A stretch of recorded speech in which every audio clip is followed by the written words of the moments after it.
Capacitor পর্যন্ত MCQ গুলো practice করব। তো প্রথম কোশ্চেনটা কি রয়েছে দেখো, একটা সুষম তড়িৎ ক্ষেত্র বলা আছে E equals to 6i cap plus 3j cap plus 4k cap। এক মিনিটের পেনটা চেঞ্জ করে নি। আচ্ছা, তো বলেছে ওই তড়িৎ ক্ষেত্রের ওয়াই জেড তলে 20 মিটার স্কোয়ার মাপের ক্ষেত্রের ভিতর দিয়ে অতিক্রান্ত ফ্লাক্স কত হবে। তাহলে খুব ইজি, এটা ফাই ইকুয়ালস টু হচ্ছে আমরা জানি ই ডট এস। এবার এসটা হচ্ছে এখানে ক্ষেত্রফল, তাহলে সেটা কত, তার ম্যাগনিটিউডটা দেওয়া আছে, এখানে ভ্যালুটা দেওয়া আছে 20। এবার এরিয়ার হচ্ছে ডিরেকশন কোন দিকে হয়, নর্মাল বরাবর। এরিয়া হচ্ছে একটা ভেক্টর, ক্ষেত্রফল হচ্ছে একটা ভেক্টর এবং তার ডিরেকশন হচ্ছে নর্মাল বরাবর, মানে অভিলম্ব বরাবর হয়। তাহলে এটা ওয়াই জেড তলে রয়েছে, তাহলে এর ডিরেকশনটা কোন দিকে হবে, এক্স অ্যাক্সিস বরাবর, তাহলে আই ক্যাপ। তাহলে এইটার সঙ্গে এটা ডট প্রোডাক্ট করবে, তাহলে শুধুমাত্র আই কম্পোনেন্টটা হবে, তাহলে 20 আর 6 মাল্টিপ্লাই করলে 120 রাইট অ্যান্সার। তাহলে তোমাদের রাইট অ্যান্সার হচ্ছে অপশন এ। নেক্সট কোশ্চেনে চলো। এটা বলেছে কি তড়িৎ ফ্লাক্সের মাত্রা, তড়িৎ ফ্লাক্সের মাত্রা। আচ্ছা, তাহলে phi equals to E S. এবার এখান থেকে তোমাকে ইটা বের করে নিতে হবে। ই সমান আমরা আবার জানি এফ বাই কিউ। তাহলে এফ মানে হচ্ছে M L T to the power -2 আর কিউ মানে হচ্ছে আই টি। তাহলে দাঁড়িয়ে যাচ্ছে M L I to the power -1 T to the power -3। এবার ইটা এখানে বসিয়ে দাও, তাহলে M L T to the power -1 দুবার টি হয়ে যাচ্ছে, সরি, এটা হবে, এটা আই টু দি পাওয়ার -1 হবে, আই টু দি পাওয়ার -1। তাহলে এটা হচ্ছে আই হবে I to the power -1 T to the power -3 আর এস হচ্ছে যে এল স্কোয়ার। এবার সবগুলো এক জায়গায় করো, M L cube I to the power -1 T to the power -3। কোন অপশনে রয়েছে দেখো, M L Q T to the power -3 I to the power -1। আচ্ছা, এটা অপশন সি হচ্ছে রাইট অ্যান্সার। Next question.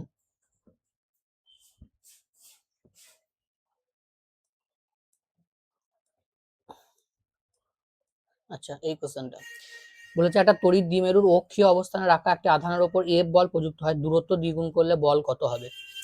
আচ্ছা, তাহলে তড়িৎ দ্বিমেরু অক্ষীয় অবস্থান, তাহলে ধরো এটা হচ্ছে যে আমার তড়িৎ দ্বিমেরুটা, আর এই পয়েন্টে আমার চাইছে বলটা, ঠিক আছে।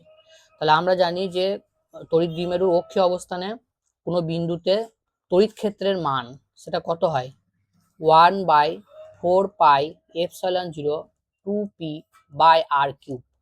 এখানে কিছুই লাগবে না, এখানে শুধু আর কিউবটা লাগবে, কেন শুধুমাত্র ডিস্টেন্সটা দ্বিগুণ করেছে বলেছে। বেশ, তাহলে দেখো, আর এখানে এফ বল বলেছে, বলটা কিছু না, এই বিন্দুতে যেটা ইলেকট্রিক ফোর্স হবে বা তড়িৎ ক্ষেত্রের জন্য যে বলটা হবে সেটা কি হবে, কিউ ই হবে। তার মানে ই এর যা ভ্যালু হবে তার রেশিও অনুযায়ী তোমার ফোর্সটা হবে। বেশ, তাহলে এখানে আমরা বলতে পারি প্রথমটা আমরা নাম দিলাম, ধরো দেওয়াই আছে ফোর্স এফ। বেশ, তখন আমার ডিস্টেন্সটা ছিল, আচ্ছা ডাইরেক্ট আমরা করতে পারি, এটা অসুবিধা নেই। ই হচ্ছে প্রপোর্শনাল টু 1/r কিউব। এখানে দূরত্ব দ্বিগুণ করেছে বলেছে, তাহলে 2r কিউব, তার মানে হচ্ছে প্রপোর্শনাল 1/8r কিউব।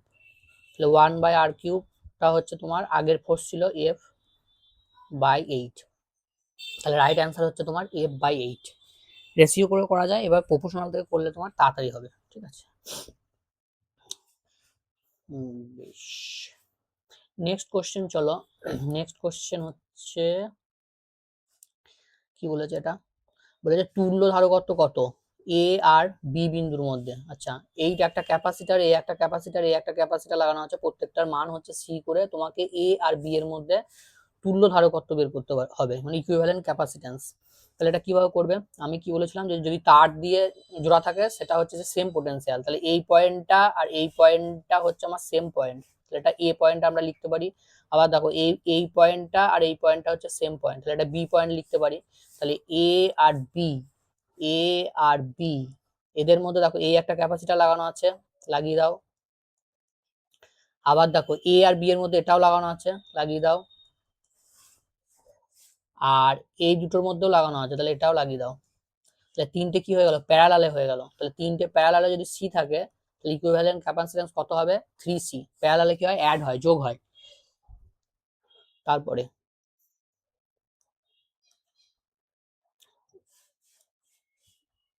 এটা কি বলেছে, ধাতব পদার্থের পরাবৈদ্যুতিক ধ্রুবকের মান কত হয়। ধাতব পদার্থ মানে মেটালের ক্ষেত্রে পরাবৈদ্যুতিক ধ্রুবক হয় অসীম। অসীম হবে এটা, রাইট অ্যান্সার। নেক্সট হচ্ছে দুটি গোলকীয় পরিবাহীর ব্যাসার্ধের অনুপাত 5:7 হলে তাদের ধারকত্বের অনুপাত কত হবে। তাহলে আমরা জানি যে গোলকীয় ধারকত্বের ক্ষেত্রে ক্যাপাসিট্যান্সের ভ্যালু হয় 4πε0r। তার মানে রেডিয়াসের সঙ্গে বা ব্যাসার্ধের সঙ্গে হচ্ছে প্রপোর্শনাল। তাহলে ধারকত্বটা কত হবে, সি হচ্ছে প্রপোর্শনাল টু আর, তাহলে ধারকত্ব কত হবে, ধারকত্ব হবে 5:7ই হবে। নেক্সট কোশ্চেন, এটা কি বলেছে, একটি সমান্তরাল পাত ধারকের মধ্যে তেল রাখা আছে যার কেটা দেওয়া আছে, কেটা হচ্ছে পরাবৈদ্যুতিক ধ্রুবক এবং সেটির ধারকত্ব বলা আছে সি। এখন যদি পাত দ্বয়ের মধ্যে থেকে তেল অপসারণ করা হয় মানে সরিয়ে নেওয়া হয় তাহলে ধারকত্ব কত হবে। আচ্ছা, তাহলে যখন এই তেলটা রয়েছে তখন ধারকত্ব কত, সি। তাহলে সি ইকুয়ালস টু আমরা লিখতে পারি ε0 এ, এটা কি পাত দ্বয়ের হচ্ছে যে ক্ষেত্রফল, বাই ফর্মুলা কি ছিল, ডি বাই কে, এটা ছিল ফর্মুলা। তাহলে এখানে আপনি যদি বসিয়ে দেয় ε0 এ, ডিটা হচ্ছে দুটো পাতের মাঝের হচ্ছে যে ডিস্টেন্সটা, আর কে এটা কত 2, তাহলে 2টা উপরে উঠে গেল।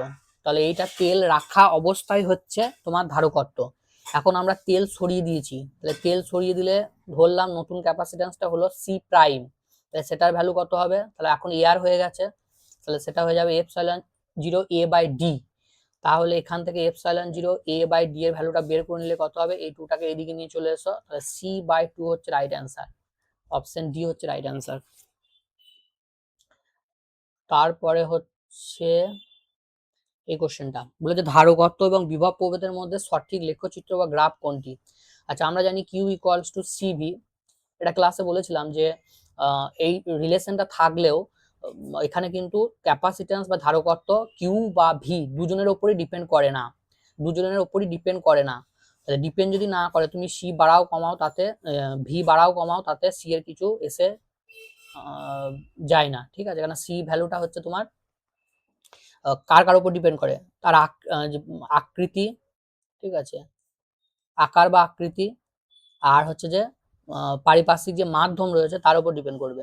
তাহলে এখানে ভিটা হচ্ছে যে ইন্ডিপেন্ডেন্ট অফ, সিটা হচ্ছে ইন্ডিপেন্ডেন্ট অফ ভি, ঠিক আছে। তাহলে ভি তুমি বাড়াও কমাও যাই চেঞ্জ করো না কারণ সি এর তাতে কিছু এসে যায় না, তাহলে রাইট অ্যান্সার হয়ে যাচ্ছে তোমার অপশন বি, এই গ্রাফটা হবে। এরকম রিলেশন আরো রয়েছে, ধরো ডেনসিটি, ঠিক আছে, আমরা জানি ডেনসিটি ইকুয়ালস টু কি, মাস বাই ভলিউম, কিন্তু ডেনসিটি মাস এবং ভলিউম কারোর উপরেই হচ্ছে ডিপেন্ড করে না। একইভাবে resistance equal to potential difference by হচ্ছে যে কারেন্ট, তাহলে এখানেও রেজিস্ট্যান্স হচ্ছে যে পরিবাহীর একটা নিজস্ব ধর্ম, এটা ভি বা আই এর উপর ডিপেন্ড করবে না, এক্ষেত্রেও তাই। সেই জন্য এই গ্রাফটা হচ্ছে তোমার সি এর সঙ্গে হচ্ছে যে ভি এর গ্রাফটা হচ্ছে প্যারালাল। একইভাবে তোমাকে যদি আর এর সঙ্গে ভি এর গ্রাফ আঁকতে বলে তাহলে সেক্ষেত্রেও কি হবে, এরকম প্যারালাল হবে, ঠিক আছে। নেক্সট কোশ্চেন চলো, এটা কি বলেছে, ও বিন্দুতে বিভবের মান। আচ্ছা, এটা এগুলো সব পয়েন্ট চার্জ, ওকে, এগুলো পয়েন্ট চার্জ। তো এরকম একটা বর্গক্ষেত্র রয়েছে, বর্গক্ষেত্রে চারটে শীর্ষবিন্দুতে হচ্ছে চারটে বিন্দু আদান রাখা আছে, প্রত্যেকটার মান হচ্ছে কিউ করে, আর বর্গক্ষেত্রের প্রত্যেকটা বাহু দেওয়া আছে এ। তাহলে এই বিন্দুতে তোমাকে আমার হচ্ছে যে বিভবের মান বের করতে বলেছে। তাহলে এখানে কি লাগাবো, এখানে হচ্ছে প্রিন্সিপাল অফ সুপারপজিশন, মানে উপরিপাতের নিয়ম লাগাবো। উপরিপাতের নিয়ম কি বলছে, যে প্রত্যেকটা চার্জের জন্য আলাদা করে বের করো, তারপরে সবগুলোকে যোগ করে দাও।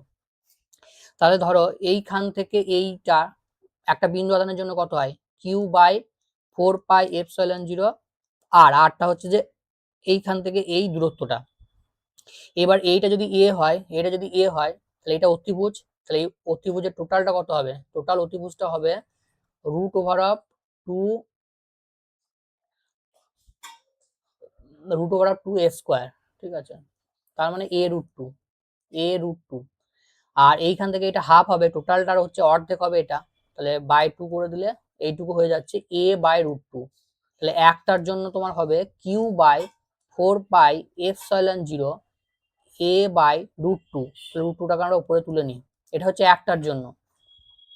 এবার এরকম ভাবে চারটেই বের করতে হবে। তাহলে চারটেই যদি বের করি তাহলে ইন্টু 4, তাহলে 4 ক্যান্সেল হয়ে যাবে। তাহলে রাইট অ্যান্সার হয়ে যাচ্ছে root over of 2q by pi epsilon 0 a। আচ্ছা অপশনটা গন্ডগোল আছে, ঠিক আছে, অপশনটা গন্ডগোল আছে, এটা হবে না, এইটা হবে রাইট অ্যান্সার। ঠিক আছে, root over 2q by pi epsilon 0